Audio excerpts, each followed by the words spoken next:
Hello everyone, कैसे हैं आप सब। आशा करती हूँ आप सभी स्वस्थ होंगे और अपने अपने लक्ष्य की प्राप्ति में निरंतर लगे होंगे। सर्वप्रथम महाशिवरात्रि पर्व की ढेर सारी शुभकामनाएं आप सभी को। शिव जी और माता पार्वती हम सब पर अपनी कृपा दृष्टि बनाए रखें।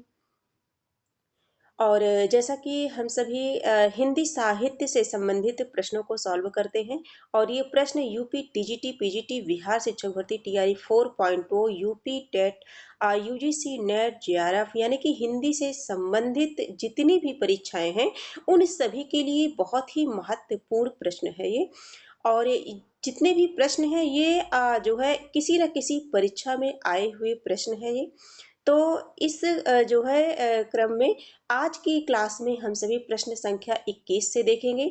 जैसा कि हम सभी परिचित हैं, ये जो प्रश्न है प्रतिदिन हम सभी बहुत ज़्यादा नहीं, बहुत यानी कि 10 ही प्रश्न को करते हैं और 10 प्रश्न के माध्यम से इनसे आसपास बनने वाले सभी प्रश्नों को देखते हुए और टॉपिक को कंप्लीट करने की कोशिश करते हैं। और ये प्रश्न परीक्षा की दृष्टि से बहुत ही इम्पॉर्टेंट है। आज की क्लास में पुनः हम सभी 10 प्रश्नों को देखेंगे, यानी कि 21 से लेकर के 30 तक के प्रश्नों को हम सभी देखेंगे, सॉल्व करेंगे और देखेंगे कि हमारे इन 10 प्रश्नों में से कितने प्रश्न सही हो रहे हैं। और आप सभी ये वीडियो जिन जिन के पास पहुंचेगी ये वो जो है अपने क्वेश्चन जरूर लिखें कि आपके कितने प्रश्न सही हुए, कमेंट में जरूर लिखें। ठीक है, तो प्रश्न संख्या 21 पे चलते हैं हम सभी। 21 नंबर का जो प्रश्न है, हिंदुस्तानी को सर्वप्रथम हिंदी किस विद्वान ने कहा। हमारा जो प्रश्न है, हिंदुस्तानी को सर्वप्रथम हिंदी किस विद्वान ने कहा। तो किस विद्वान ने कहा ये देखना है। ऑप्शन ए है हमारा जॉर्ज ग्रियर्सन, ऑप्शन बी है गिल क्राइस्ट, सी है इंसा अल्लाह खां और डी है सदा सुखलाल। ठीक है, तो चारों ऑप्शन में से हमें बताना है कि हमारा करेक्ट आंसर क्या है।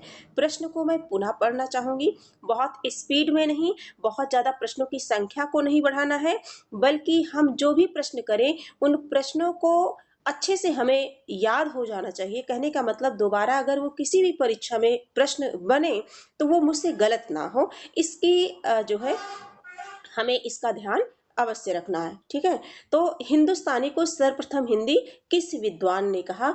चारों ऑप्शन में से हम सभी देखेंगे कि हमारा जो करेक्ट आंसर है वो कौन सा आंसर है। चारों में से हमारा जो आंसर है वो हो जाएगा गिल क्राइस्ट। क्या हो जाएगा? गिल क्राइस्ट। और गिल क्राइस्ट हमारे बी ऑप्शन में है, तो हमारा करेक्ट आंसर क्या हो जाएगा? बी हो जाएगा।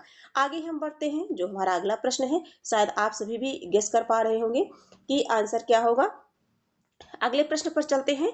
प्रश्न संख्या जो है हाँ, हिंदुस्तानी को सर्वप्रथम हिंदी गिल क्राइस्ट ने कहा। अगला देखेंगे हम सभी। अगले प्रश्न पर चलते हैं। प्रश्न संख्या 22 देखते हैं। प्रश्न संख्या 22, 22 नंबर का जो प्रश्न 22 नंबर का जो प्रश्न है, हिंदी साहित्य का आलोचनात्मक इतिहास के लेखक कौन है। हिंदी साहित्य का आलोचनात्मक इतिहास के लेखक कौन है। तो इन्हें बताना है हम सभी को कि लेखक कौन है, यानी कि लेखक का नाम बताना है। ऑप्शन ए है डॉक्टर राम कुमार वर्मा, बी है आचार्य हजारी प्रसाद द्विवेदी और सी है डॉक्टर धीरेन्द्र वर्मा और हमारा जो डी वाला ऑप्शन है ये है डॉक्टर नलिन विलोचन शर्मा। डॉक्टर नलिन विलोचन शर्मा। चारों ऑप्शन हमारे समक्ष हैं और हमें इसका करेक्ट आंसर देना है हिंदी साहित्य का आलोचनात्मक इतिहास के लेखक का नाम बताना है। तो शायद आप समझ पा रहे होंगे, आंसर सभी लोगों ने गेस कर लिया होगा कि इसका राइट आंसर क्या होगा। तो चलिए हम लोग देखते हैं कि इसका करेक्ट आंसर हो जाएगा डॉक्टर राम कुमार वर्मा, यानी कि करेक्ट आंसर हमारा क्या हो जाएगा? ए वाला आंसर हमारा सही हो जाएगा। इसी तरह से हम अपने अगले प्रश्न पर चलते हैं। हमारा जो अगला प्रश्न है ये देखिए, ये कई बार परीक्षा में आया है। जीआईसी प्रयोक्ता परीक्षा 2017 का बना हुआ प्रश्न है और एलटी परीक्षा केबीएस पीजीटी 2018 में भी बना हुआ प्रश्न है ये। तो इसी तरह से जो भी प्रश्न यहाँ कराए जाएंगे वो किसी ना किसी प्रतियोगी परीक्षा में पूछे गए प्रश्न हैं। तो अगला हम सभी देखेंगे, जो हमारा अगला प्रश्न है ये कुछ इंपॉर्टेंट तथ्य हैं जो हम सभी को देख लेना चाहिए। हिंदी साहित्य का आलोचनात्मक इतिहास के लेखक डॉक्टर रामकुमार वर्मा है। डॉक्टर रामकुमार वर्मा है। और डॉक्टर रामकुमार वर्मा जो का जन्म 1905 ईस्वी में तथा निधन 1990 में हुआ था। चित्ररेखा काव्य संग्रह पर इन्हें देव पुरस्कार से सम्मानित किया गया। और इसके साथ साथ इन्हें हिंदी एकांकी का जनक माना जाता है। यानी कि डॉक्टर राम कुमार वर्मा हिंदी एकांकी का जनक माना जाता है। ये बहुत ही इंपॉर्टेंट तथ्य है, कई बार परीक्षा में यहाँ से प्रश्न बना भी है कि हिंदी एकांकी का जनक किसे माना जाता है, तो कौन है? डॉक्टर राम कुमार वर्मा।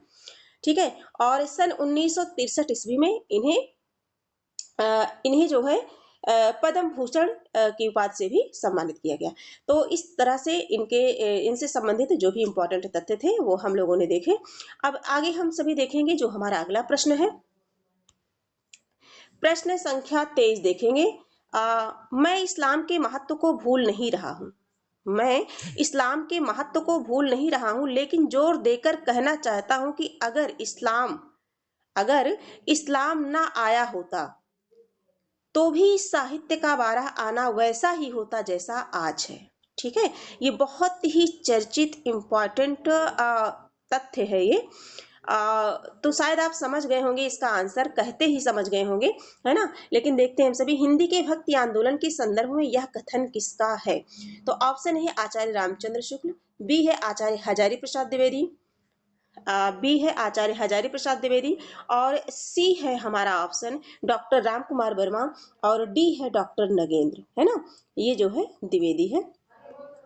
तो इसका जो करेक्ट आंसर हो जाएगा बच्चों, इसका करेक्ट आंसर हो जाएगा आचार्य हजारी प्रसाद द्विवेदी। क्या होगा? आचार्य हजारी प्रसाद द्विवेदी। आगे हम सभी चलते हैं। कुछ महत्वपूर्ण तथ्य इसके साथ भी हैं। ये देखिए, ये भी परीक्षा में आया हुआ प्रश्न है। आचार्य हजारी प्रसाद द्विवेदी ने अपनी पुस्तक हिंदी साहित्य की भूमिका के हिंदी साहित्य भारतीय चिंता स्वाभाविक विकास शीर्षक के अंतर्गत हिंदी के भक्ति आंदोलन के संदर्भ में यह कहा है। और आचार्य रामचंद्र शुक्ल के कथन जितने भी होते हैं बहुत ही इंपॉर्टेंट होते हैं। तो रामचंद्र शुक्ल ने भक्ति को जो है पराजित, असफल एवं निराश मनोवृत्ति की देन माना था। क्या माना? निराश मनोवृत्ति की देन है। ये किसका है? रामचंद्र शुक्ल का। जो करेक्ट आंसर हमारा क्या था? आचार्य हजारी प्रसाद द्विवेदी। ठीक है। आगे हम सभी देखेंगे जो हमारा अगला प्रश्न है, प्रश्न संख्या 24। इसके पहले कुछ और इम्पोर्टेंट तथ्य हैं, डॉक्टर रामकुमार वर्मा के विषय में है। डॉक्टर रामकुमार वर्मा के अनुसार इन्होंने क्या कहा कि मुसलमानों के बढ़ते हुए आतंक ने हिंदुओं के हृदय में भय की भावना उत्पन्न कर दी थी। इस असहाय अवस्था में उनके पास ईश्वर से प्रार्थना करने के अतिरिक्त अन्य कोई साधन नहीं था। ठीक है। तो इन्होंने, किसने कहा है? डॉक्टर रामकुमार वर्मा ने। 3 तथ्य को हम लोगों ने यहाँ देखा, आचार्य हजारी प्रसाद द्विवेदी और रामचंद्र शुक्ल और डॉक्टर रामकुमार वर्मा। ठीक है।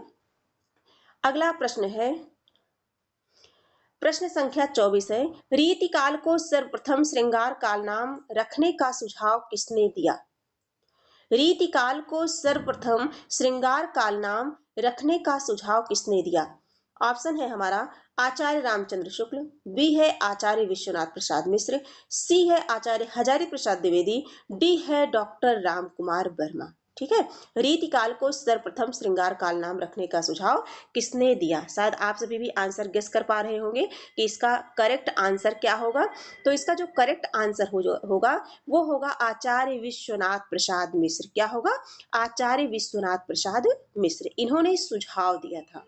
क्या दिया था? सुझाव दिया था। ठीक है। अब जो है इसके बाद जो है हम लोगों ने अभी इसके पहले जो क्लास हुई थी इसमें हम लोगों ने देखा था कि जो है आदिकाल को विभिन्न नामों से जाना जाता है। आदिकाल को आदिकाल किसने कहा, है ना। आदिकाल को वीरगाथा काल किसने कहा।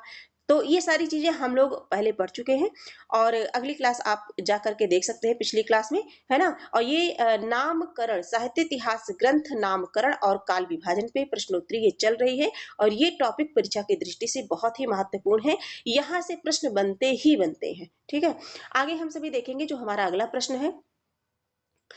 हमारा जो अगला प्रश्न है 25 नंबर का प्रश्न है हमारा, और इसमें गारसादा तासी के इतिहास ग्रंथ गारसादा तासी के इतिहास ग्रंथ इस्तवार दाला ये ला है लिटरेच्यूर एंडुए हिंदुस्तानी। ये गारसादा तासी ये एक विद्वान है ना, फ्रेंच विद्वान है, और इन्होंने जो इतिहास ग्रंथ लिखा वो इस्तवार दाला लिटरेच्यूर एंडुए हिंदुस्तानी, ये इतिहास ग्रंथ लिखा। और इसका जो प्रश्न है हमारा, दूसरा संस्करण कब प्रकाशित हुआ था? प्रश्न हमारा ये है कि गारसादा तासी के इतिहास ग्रंथ इस्तवार दाला लिटरेच्यूर एंडुए हिंदुस्तानी का दूसरा संस्करण कब प्रकाशित हुआ?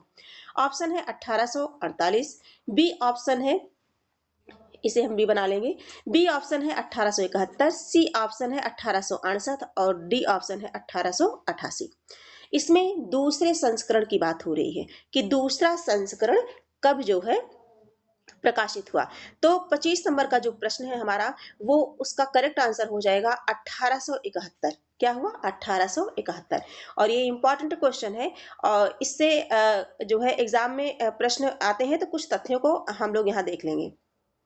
देखिए, ये जो संस्करण है इसका 1871 ईस्वी में प्रकाशित हुआ। इसका प्रकाशन 2 भागों में, कितने भागों में? 2 भागों में, सन 1839 ईस्वी में और तथा 1847 में प्रकाशित हुआ। इसके 2 भाग थे और प्रथम सन 1839 और दूसरा 1847 में प्रकाशित हुआ। और इसमें इस ग्रंथ में कुल कवि अगर पूछा जाए तो 738 कवि थे, जिनमें से केवल 72 कवि हिंदी के थे, बाकी शेष किसके थे?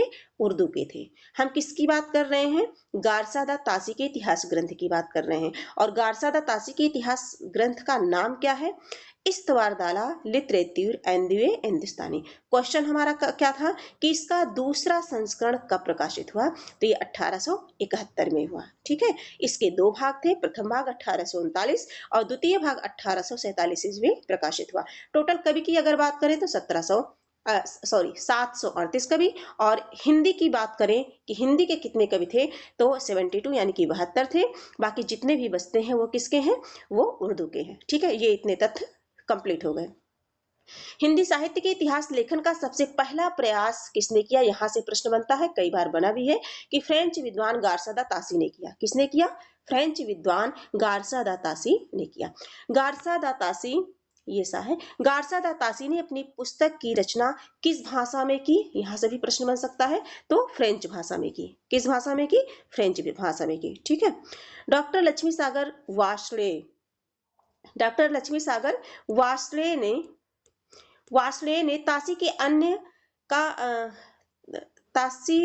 अन्य ग्रंथ का हिंदी अनुवाद साहित्य का इतिहास 1952 नाम से प्रकाशित कराया। हाँ, 1 मिनट, ये चीजें यहाँ से हटा देंगे, है ना। इतना फ्रेंच भाषा में किया। आगे बढ़ते हैं हम सभी। जो हमारा अगला प्रश्न है, प्रश्न संख्या 26 है। प्रश्न संख्या 26 है, आचार्य रामचंद्र शुक्ल हिंदी साहित्य का इतिहास। रामचंद्र शुक्ल हिंदी साहित्य का इतिहास पहले किस ग्रंथ की भूमिका के रूप में छपा था? रामचंद्र शुक्ल का हिंदी साहित्य का इतिहास पहले किस ग्रंथ की भूमिका में छपा हुआ था? ऑप्शन है हमारा हिंदी शब्द सागर, बी ऑप्शन है हिंदी साहित्य कोश, सी ऑप्शन है हिंदी साहित्य सागर। किसमें छपा हुआ था? तो जैसा कि सभी परिचित हैं, जानते हैं, इसका आंसर क्या होगा? तो प्रश्न संख्या 26 का आंसर क्या होगा? हिंदी शब्द सागर की भूमिका में, यानी कि करेक्ट आंसर हमारा ए हो जाएगा। क्या हो जाएगा? करेक्ट आंसर हमारा ए हो जाएगा। अगला हम सभी देखेंगे 27 नंबर के प्रश्न को देखेंगे। प्रश्न संख्या 27, हिंदी साहित्य का आदिकाल। हिंदी साहित्य का आदिकाल हिंदी का एक इतिहास ग्रंथ है। क्या है? एक इतिहास ग्रंथ है। इस ग्रंथ के रचनाकार का नाम है। इस ग्रंथ के रचनाकार का नाम है। प्रश्न पुनः पढ़ना चाहूंगी। हिंदी साहित्य का आदिकाल हिंदी का एक इतिहास ग्रंथ है। इस ग्रंथ के रचनाकार का नाम हम सभी को बताना है। ऑप्शन ए है रामचंद्र शुक्ल, बी है नलिन बिलोचन शर्मा, सी है हजारी प्रसाद द्विवेदी, डी है राम विलास शर्मा। डी क्या है? राम विलास शर्मा है। तो इसका ये डायट पीजीटी परीक्षा 2014 का बना हुआ प्रश्न है और इसका जो करेक्ट आंसर हो जाएगा हिंदी साहित्य का आदिकाल। हिंदी साहित्य का आदिकाल करेक्ट आंसर इसका हम सभी देखेंगे। इसका करेक्ट आंसर क्या होगा? आदिकाल यानी कि हजारी प्रसाद द्विवेदी। करेक्ट आंसर हमारा क्या हो जाएगा? सी हो जाएगा। देखते हैं इसका आंसर क्या होगा। Correct answer C, C is the right answer. ठीक है। हिंदी साहित्य का आदिकाल 1952 ईस्वी। अब यहां से देखिए, हिंदी साहित्य के आदिकाल को आदिकाल नाम किसने दिया? तो हजारी प्रसाद द्विवेदी ने दिया। किसने दिया? हजारी प्रसाद द्विवेदी ने दिया। एक प्रश्न यहां से ये भी बन सकता है। और हिंदी साहित्य का आदिकाल 1952 ईस्वी। हिंदी का एक इतिहास ग्रंथ है। इस ग्रंथ के रचनाकार आचार्य हजारी प्रसाद द्विवेदी हैं। इनके द्वारा रचित अन्य ग्रंथ हैं हिंदी साहित्य उद्भव और विकास 1952, हिंदी साहित्य की भूमिका 1940। आगे हम सभी देखेंगे जो हमारा अगला प्रश्न है। प्रश्न संख्या 28 देखेंगे। राजस्थानी भाषा और साहित्य पुस्तक के लेखक हैं। राजस्थानी भाषा और साहित्य पुस्तक के लेखक हैं। ऑप्शन ए है मुनिजिन विजय, बी है मोतीलाल मिनारिया, सी है टीकम सिंह भीमर, डी है पंडित गौरी शंकर हीराचंद्र ओझा। राजस्थानी भाषा और साहित्य पुस्तक के लेखक, इसका आंसर बताना है। प्रश्न संख्या 28। तो इसका जो करेक्ट आंसर होगा हमारा मोतीलाल मेनारिया। क्या होगा? मोतीलाल मेनारिया। हम सभी देखते हैं, देखिए आश्रम पद्धति पीजीटी परीक्षा का बना हुआ प्रश्न है। जितने भी प्रश्न हम सभी करेंगे ये किसी न किसी प्रतियोगी परीक्षा में पूछे गए प्रश्न हैं। और इस तरह से देखेंगे जो हमारा करेक्ट आंसर हो जाएगा वो हो जाएगा बी वाला हमारा करेक्ट आंसर हो जाएगा। आगे हम सभी देखेंगे हमारा जो अगला प्रश्न है। इतिहास लेखन की सबसे विकसित पद्धति है। इतिहास लेखन की सबसे विकसित जो पद्धति है, ऑप्शन ए है विधेयवादी पद्धति, और बी ऑप्शन है हमारा वर्णानुक्रम पद्धति, और सी है कालक्रमानुक्रम पद्धति, और डी है समाजशास्त्री पद्धति। तो इन चारों में से हमें बताना है कि कौन सी है। तो क्या है? विधेयवादी पद्धति, यानी कि जो हमारा ए वाला ऑप्शन था, है ना, विधेयवादी पद्धति। क्या है? विधेयवादी पद्धति। ठीक है। आगे हम सभी देखेंगे हमारा जो अगला प्रश्न है, प्रश्न संख्या 30 है, जो इस क्लास का जो है आखिरी है ना। प्रश्न संख्या 30 है। प्रश्न संख्या 30, भारतीय साहित्य की भूमिका के लेखक हैं। भारतीय साहित्य की भूमिका के लेखक हैं।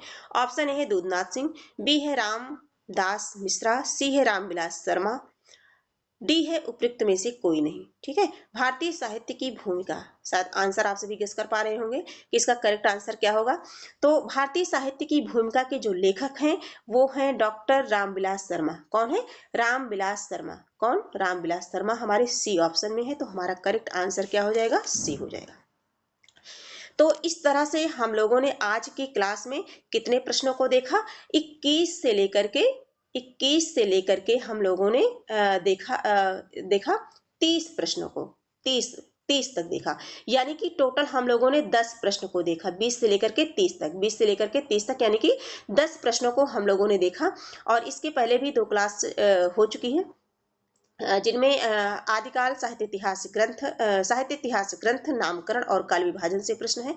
और अभी हम सभी जो आदि साहित्य इतिहास ग्रंथ नामकरण और काल विभाजन से बनने वाले जितने भी महत्वपूर्ण प्रश्न हैं, इसी प्रकार से 10-10 प्रश्नों की श्रृंखला लेकर के प्रतिदिन हम सभी करते रहेंगे। इससे क्या होगा, जो इम्पोर्टेंट प्रश्न है, परीक्षा में पूछे गए प्रश्न है, PYQ हैं, वो बहुत आसानी से और बिना प्रेशर के जो है हमें सरलता पूर्वक याद हो जाएंगे, जिससे अगर वो प्रश्न कभी एग्जाम में रिपीट होते हैं तो वो जो है हमसे गलत नहीं होंगे। ठीक है। तो आप आते जाते रास्ते में या कैसे भी कहीं भी कितना भी कहीं आप बिजी हैं, कुछ भी कर रहे हैं, तो आप इन प्रश्नों को बहुत आसानी से सरलता पूर्वक आप इसे सीख सकते हैं और तैयार कर सकते हैं।